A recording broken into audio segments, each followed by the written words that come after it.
Projekt ligji për marka tregtare. Sa mendon se do gjejë zbatim në Shqipëri?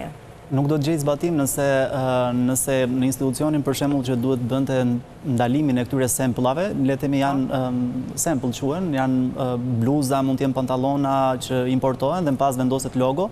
Unë mendoj dhe të paktën edhe ligji kështu e parashikon që duhet të ishin ndaluar sepse ato nuk i përkasin asnjë marke. Pra, nëse Drejtoria e Përgjithshme e Doganave, institucion pranë së cilit ndodhet një treg tërësisht ambulant, pra ne jemi vendi paradokseve.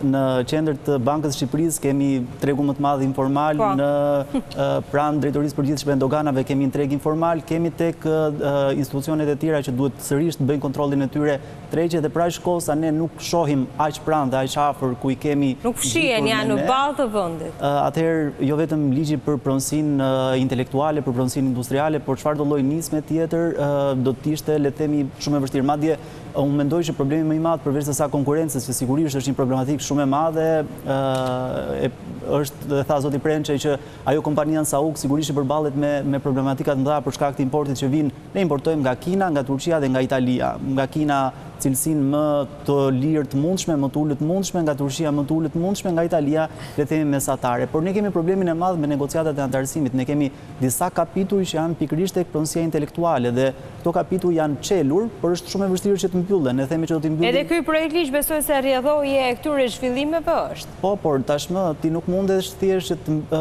të hartosh projekt ligjin siç ka ndodhur përpara dhe ti jesh le të themi faqebardh përballë institucioneve ndërkombëtare. Tashmë ti do të monitorohesh dhe nëse brenda vitit 2027 ti nuk e implementon, nuk e zbaton atë projekt ligj, sigurisht që ai kapitull nuk mund të mbyllet dhe ëndra europiane për 2030 sigurisht që mund të kërcënohet nga një gjë kaq e vogël që për cilën ne po flasim dhe gjithkusht mund të thotë që a mos e veshje jam, por në fakt bëhet fjalë për imazhin e Shqipërisë më pas në arenën ndërkombëtare, sepse do të jesh një ngjashëm me kompanitë atje dhe sigurisht që këto gjëra të vogla këtu marrin rëndësi shumë të madhe atje.